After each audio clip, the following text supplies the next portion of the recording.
Rudina Dembacaj hap zemrën. Kam kaluar një abort spontan. Në një rrëfim të ndjerë, Rudina Dembacaj ka ndarë me publikun një nga momentet më të vështira të jetës së saj.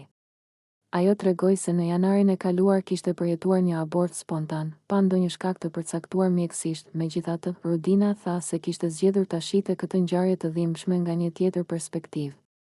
Rudina theksoi se kjo përvojë, megjithse e vështirë, u shërbeu për të reflektuar, për të ndërtuar më shumë forcë dhe për të mos humbur besimin në të ardhmen. Unë vjet në janar kisha një abort spontan.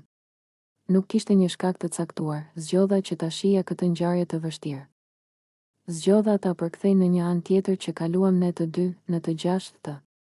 Na shërbeu për shumë gjëra, vazhduam, shpresuam. Nëse ju pëlqeu kjo video, shkoni në kanalin e YouTube-it Big VIP Albania Kosova, që e gjeni në bio. Mos harroni që të bëni subscribe dhe të klikoni butonin e zilës që të informoheni për videot më të reja.